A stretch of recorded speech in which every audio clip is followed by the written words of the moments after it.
तो चलिए शुरू करते हैं। आज हम टाइम में बहुत बहुत पीछे जा रहे हैं, इंसानी हिस्ट्री के सबसे बड़े बदलावों में से एक को समझने। ये कहानी है कि कैसे हम इंसान लाखों साल तक भटकने के बाद आखिरकार एक जगह बसना और अपना खाना खुद उगाना सीखे। ये सफर है भटकने से बसने तक का। जरा इस बात पर गौर कीजिए, हमारी पूरी हिस्ट्री का 99% हिस्सा हम हंटर गैदरर्स की तरह घूमते रहे, बस भटकते हुए, शिकार करते हुए और खाना इकट्ठा करते हुए। फिर अचानक कुछ ऐसा हुआ जिसने सब कुछ बदल दिया। आखिर क्या बदला? यही सवाल आज के इस एक्सप्लेनर के सेंटर में है। तो चलो पहले हिस्से से शुरू करते हैं। आइए समझते हैं सबसे पुराने इंसानों की लाइफ। उनकी जिंदगी एक कांस्टेंट स्ट्रगल थी जिसका सिर्फ एक ही मतलब था, सर्वाइवल। ये जो शुरुआती लोग थे जो इस सबकॉन्टिनेंट पर करीब 20 लाख साल पहले रहते थे, उन्हें हम कहते हैं हंटर गैदरर्स। नाम से ही सब साफ है ना? वो जानवरों का शिकार करते थे और पेड़ पौधों से फल फूल इकट्ठा करते थे। उनकी पूरी जिंदगी, उनका पूरा दिन बस खाने की तलाश में निकल जाता था। लेकिन इससे एक बहुत बड़ा सवाल उठता है, ये लोग हमेशा एक जगह से दूसरी जगह घूमते क्यों रहते थे? क्या उन्हें बस घूमना पसंद था? बिल्कुल नहीं। उनका घूमना एक स्ट्रैटेजी थी, जिंदा रहने के लिए एक जरूरत। तो देखो, इसके पीछे ना 4 मेन रीजंस थे। पहला, अगर वो एक ही जगह पर ज्यादा देर तक रुक जाते तो वहां के सारे पेड़ पौधे और जानवर खाकर खत्म कर देते, रिसोर्सेस खत्म हो जाते। दूसरा, जिन जानवरों का वो शिकार करते थे जैसे हिरण, वो भी घास की तलाश में इधर उधर जाते थे, तो शिकारी को शिकार के पीछे जाना ही पड़ता था। तीसरी बात, अलग अलग पेड़ पौधों पर फल अलग अलग सीजन में आते थे, तो उन्हें मौसम के हिसाब से जगह बदलनी पड़ती थी। और चौथा, पानी। पानी के बिना तो लाइफ पॉसिबल नहीं। कुछ नदियां सीजनल होती थीं, तो सूखे मौसम में उन्हें पानी की तलाश में निकलना पड़ता था। तो इतनी मुश्किल लाइफ से वो डील कैसे करते थे? उनके पास क्या औजार थे? और सबसे जरूरी बात, हमें ये सब पता कैसे चला? चलो देखते हैं उनका सर्वाइवल टूल किट। आर्कियोलॉजिस्ट को उनके बनाए हुए टूल्स मिले हैं। ये टूल्स पत्थर, लकड़ी और हड्डियों से बने होते थे। अब यहाँ एक इंटरेस्टिंग बात है, हमें सबसे ज्यादा सबूत पत्थर के टूल्स के मिलते हैं। क्यों? क्योंकि लकड़ी और हड्डी तो वक्त के साथ गल जाती है, लेकिन पत्थर तो लाखों साल तक आराम से टिका रहता है। और ये पत्थर के टूल्स उनके लिए स्विस आर्मी नाइफ की तरह थे। एक तरफ खाने के लिए वो इससे मांस और हड्डी काटते थे, फल और जड़ें काटते थे और शिकार के लिए भाले और तीर बनाते थे। और दूसरी तरफ जीने के लिए वो इससे जानवरों की खाल और पेड़ की छाल साफ करते थे, जलाने के लिए लकड़ी काटते थे और झोपड़ियां बनाते थे। मतलब ये टूल सच में मल्टीपर्पज थे। आर्कियोलॉजिस्ट जिन जगहों से ये सारी चीजें ढूंढते हैं उन्हें साइट्स कहते हैं। बेसिकली ये वो जगह हैं जहां पुराने लोग रहते थे, काम करते थे और अपना सामान पीछे छोड़ गए। ये साइट्स जमीन के ऊपर भी मिल सकती हैं, जमीन के नीचे दबी हुई भी, और कभी-कभी तो पानी के अंदर भी। चलो अब इस मैप को देखते हैं और पता करते हैं ये साइट्स हैं कहाँ। इस मैप पर आप जो लाल ट्रायंगल्स देख रहे हैं वो सभी पेलियोलिथिक साइट्स हैं। अगर आप ध्यान से देखें तो आप एक पैटर्न नोटिस करेंगे। ज्यादातर साइट्स नदियों या झीलों के पास हैं। बिल्कुल साफ पैटर्न है। पानी जरूरी था, इसलिए उन्होंने पानी के स्रोतों के पास रहना चुना। और ये उनके शेल्टर की चॉइस का एक परफेक्ट एग्जाम्पल है। ये है भिमबेटका, आज के मध्य प्रदेश में। ये एक बहुत पुरानी साइट है जहां नेचुरल गुफाएं और रॉक शेल्टर्स हैं। लोगों ने इन जगहों को इसलिए चुना क्योंकि ये गुफाएं उन्हें बारिश, गर्मी और हवा से बचाती थीं। बेसिकली ये नेचर के बने बनाए घर थे। टूल्स और शेल्टर के अलावा एक और क्रांतिकारी खोज हुई, आग। मैप पर कुरनूल केव्स को देखिए। यहाँ आर्कियोलॉजिस्ट्स को राख के निशान मिले हैं। इससे साफ पता चलता है कि उस वक्त के लोग आग का इस्तेमाल जानते थे और आग ने उनकी जिंदगी बदल दी।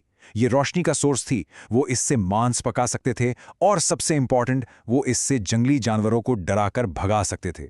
लाखों साल तक जिंदगी ऐसे ही चलती रही, लेकिन फिर कुछ बहुत बड़ा हुआ। दुनिया खुद बदलने लगी।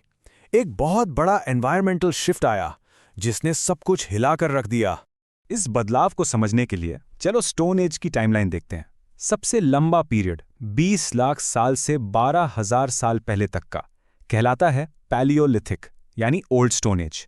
यही है इंसानी हिस्ट्री का 99% हिस्सा। फिर आया मेसोलिथिक या मिडिल स्टोन एज, करीब 12,000 से 10,000 साल पहले तक।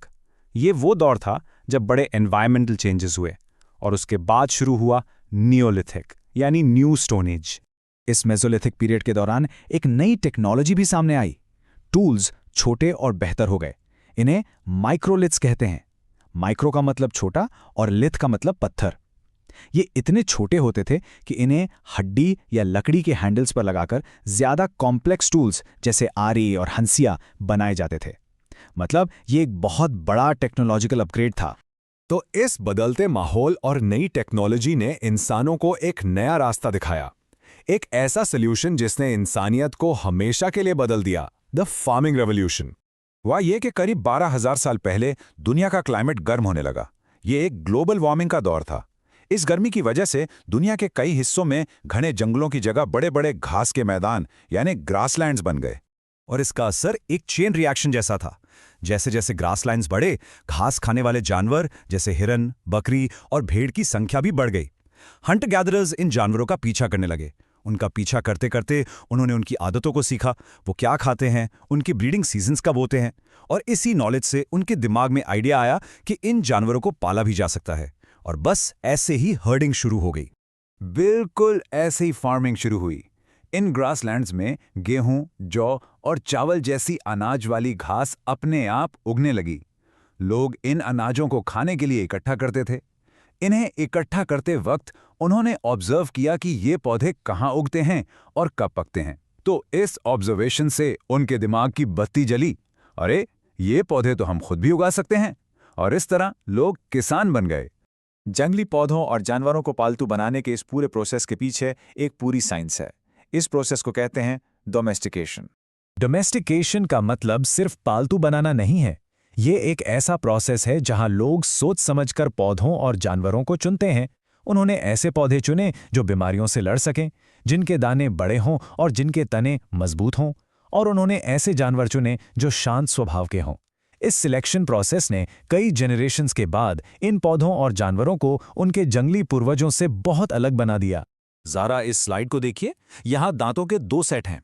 क्या आप गैस कर सकते हैं कि कौन सा सेट जंगली सुअर का है और कौन सा पालतू सुअर का? ये छोटा वाला। ऐसा इसलिए क्योंकि पालतू जानवरों के दांत और सींग अक्सर उनके जंगली रिश्तेदारों से छोटे होते हैं। उन्हें अब जंगल में जिंदा रहने के लिए बड़े दांतों की जरूरत नहीं थी। तो एक तरह से उन लोगों ने सिलेक्टिव ब्रीडिंग शुरू कर दी थी। उन्होंने बीमारी रोधक पौधे, बड़े अनाज और शांत जानवर चुने, और उन्होंने इन पाले हुए जानवरों को जंगली शिकारियों से बचाया भी। और एक फन फैक्ट, सबसे पहला जानवर जिसे पालतू बनाया गया वो था कुत्ते का जंगली पूर्वज। और इस तरह इंसान ने हंटर गैदरर की लाइफ पीछे छोड़ दी और किसान और पशुपालक बन गए। इस फार्मिंग रेवोल्यूशन ने उस दुनिया की नींव रखी जिसमें हम आज रहते हैं। हमारे शहर, देश, सब कुछ। लेकिन हर चीज की एक कीमत होती है। इस सेटल लाइफ की एक जगह रुकने की क्या कीमत चुकानी पड़ी? What was the cost of settling down? ये एक ऐसा सवाल है जो हमें इस बड़े बदलाव के दूसरे पहलू के बारे में सोचने पर मजबूर करता है।